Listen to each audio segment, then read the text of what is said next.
പ്രതിഷേധങ്ങൾ കടുക്കുന്നതിനിടയിലും ധർമ്മേന്ദ്ര പ്രധാൻ രാജിവെക്കില്ല എന്നുള്ള നിലപാടിലാണ് BJP. രാജി ആവശ്യം ഒരു കാരണവശാലും അംഗീകരിക്കില്ല എന്ന മുതിർന്ന കേന്ദ്രമന്ത്രിമാരും വ്യക്തമാക്കി. പരീക്ഷാ തട്ടിപ്പ് തടയാൻ കടുത്ത വ്യവസ്ഥകളുള്ള നിയമ ഭേദഗതി ബില്ലിന് കേന്ദ്രമന്ത്രിസഭ അംഗീകാരം നൽകി.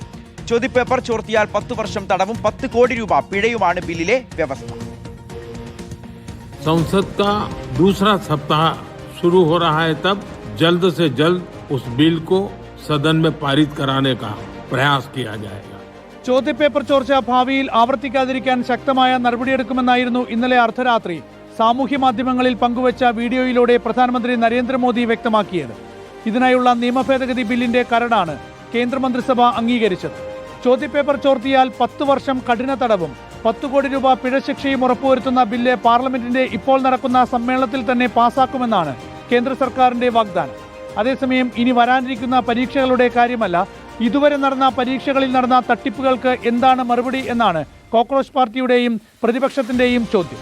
പരീക്ഷാ തട്ടിപ്പുകൾക്ക് കാരണം വിദ്യാഭ്യാസ മന്ത്രി ധർമ്മേന്ദ്ര പ്രധാന്റെ പിടിപ്പുകേടാണ്. ഉത്തരവാദിത്തം ഏറ്റെടുത്ത് മന്ത്രി രാജിവെക്കണം, ഇതാണ് പ്രതിഷേധക്കാർ ആവർത്തിച്ച് ആവശ്യപ്പെടുന്നത്.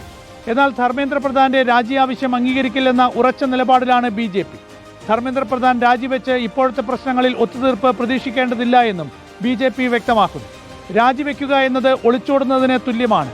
ഉണ്ടായ പിഴവുകൾ തിരുത്തുക എന്നതാണ് ധീരമായ നടപടിയെന്നും മുതിർന്ന BJP നേതാക്കളും കേന്ദ്രമന്ത്രിമാരും വിശദീകരിക്കുന്നു. ധർമ്മേന്ദ്ര പ്രധാനൊപ്പം ഉറച്ചു നിൽക്കാനാണ് BJPയുടെ തീരുമാനം. പുതിയ നിയമമല്ല, മന്ത്രിയുടെ രാജി തന്നെ വേണം എന്ന് സമരക്കാരും പ്രതിപക്ഷവും ഒരേപോലെ ആവശ്യപ്പെടുമ്പോൾ കോക്രോച്ചുകളുടെ ദില്ലി സമരം പെട്ടെന്ന് അവസാനിക്കാനുള്ള സാധ്യത കുറവാണ്.